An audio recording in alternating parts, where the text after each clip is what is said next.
Alright, let's kick off this episode with an exclusive unsealing of a retro Sega Dreamcast game by my next opponent.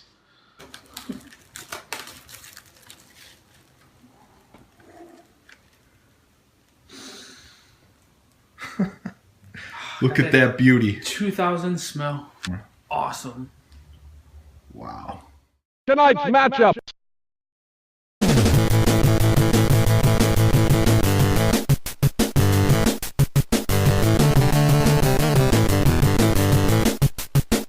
Versus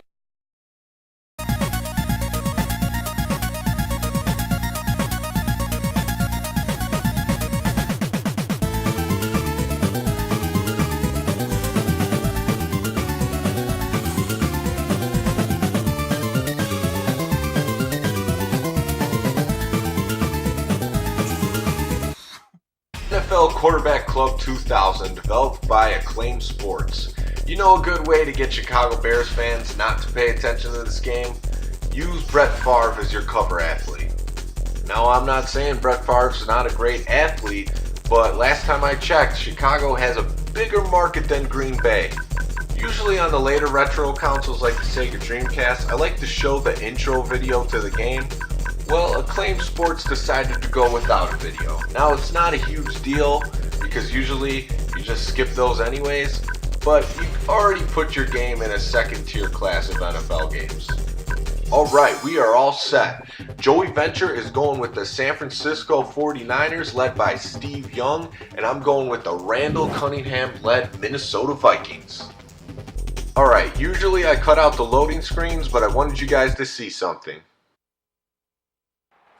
Okay, I can understand cutting the intro video, but come on, the coin toss? You're just going to give one team the ball?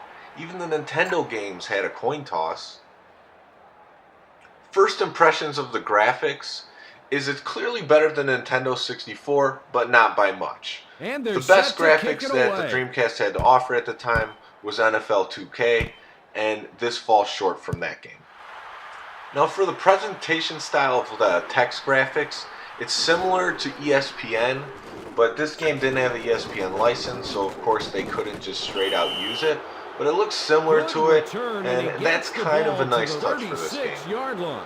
Before playing the game, we did both briefly look at the instruction manual, but we overlooked a huge part of receiving on offense.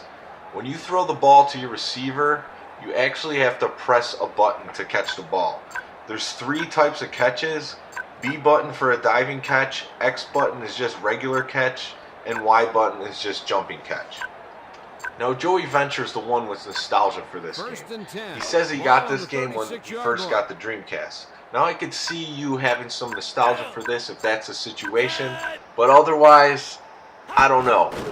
So you're in for a real treat with these highlights. All I can tell you is we're going to need a lot of beer to get through this game.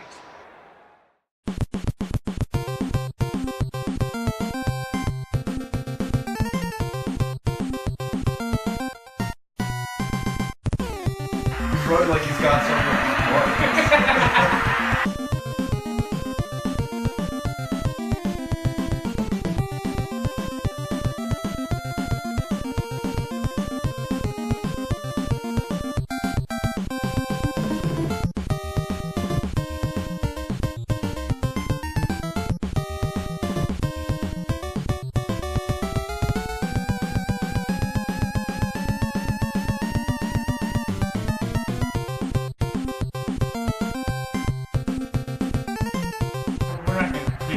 Whole game. I pressed the button.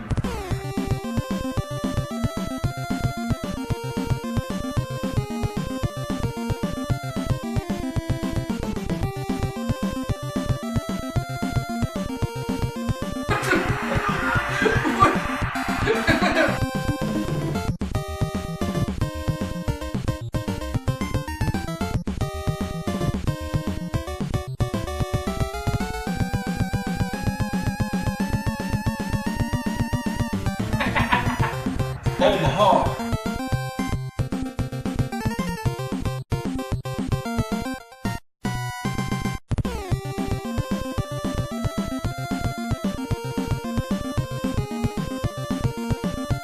breaking tackles.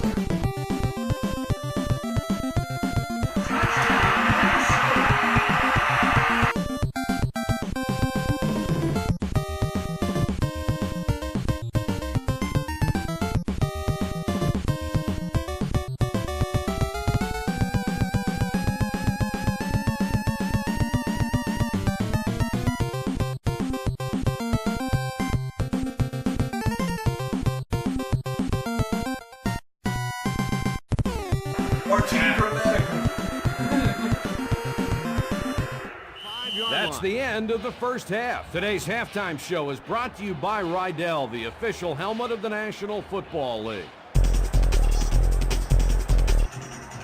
Yeah!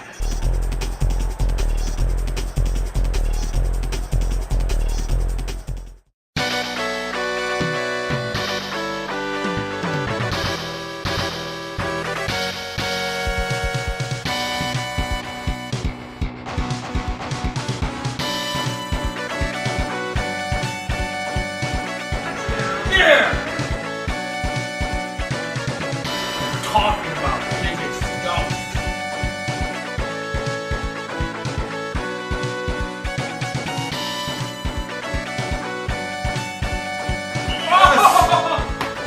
Coffin corner. Give me a safety right now. Yes! I told you to safety.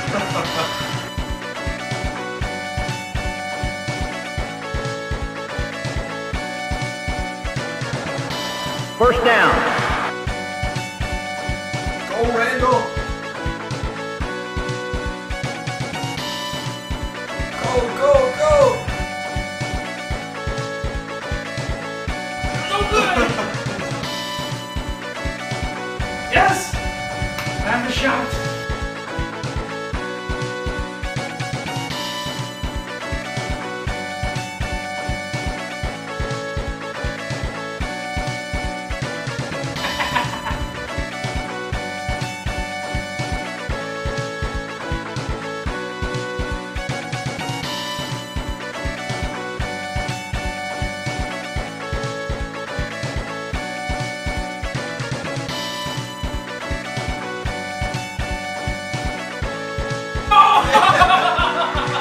Finally, first completion of Randy Moss.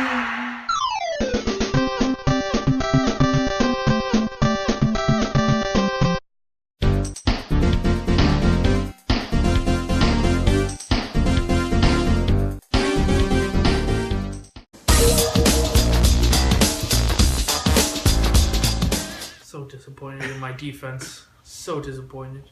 How bad could Quarterback Club 2000 actually be? And then we started playing the game, and we found out pretty quickly how bad it can be. Yeah. When I first got the Dreamcast, I was like the second game I got that I remember thoroughly playing. Then all the memories came back as soon as we started playing that and how horrible it was.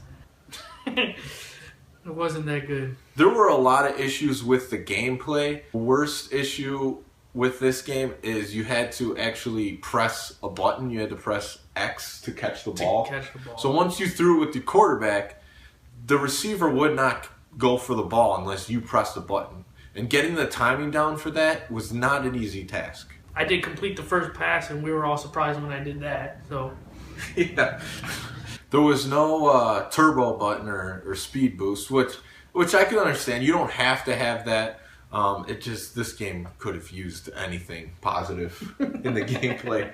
Breaking tackles was easier than it should have been. There was one play where I think you broke 5 tackles. yeah. That was crazy. The controls are another thing I want to talk about in this game. They are not responsive at all with the joystick movements. No. It's just a huge delay in response time. You hit left, but you guys still going right for a couple steps before it starts going. Just so difficult to pass. It's mind-boggling. I wouldn't fail it because, yes, the gameplay was bad and horrible, but it was still a good competition to 2K, and I'd probably give it a D-. There wasn't many positives to talk about. The graphics weren't too bad for a Dreamcast game. The running game was kind of fun. Actually, defense was almost impossible to play with the guy where you were controlling. The kicking game was alright, and passing game was atrocious. I had a little bit of fun playing it because of things like the touchdown celebrations, and you could do late hits. It was kind of a funny experience. It might deserve the F, but I'm still just going to give it a D-. I'll probably not be putting this in my Dreamcast. I don't want to infect it with the disease again.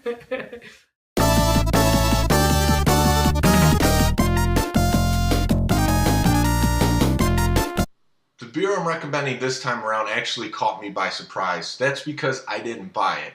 For Christmas, I went to Michigan to visit my aunt and uncle, and they only bought this one beer. And that one beer was Kalamazoo Stout from Bell's Brewery in Comstock, Michigan. Now, I don't like stouts typically, and on the label it said it was brewed with licorice, and I don't like licorice either. But it was the only beer they had, so I gave it a swig, and to my surprise, it wasn't too malty, it wasn't too heavy, it tasted good, and it went down smooth. So this is the first stout I'm recommending.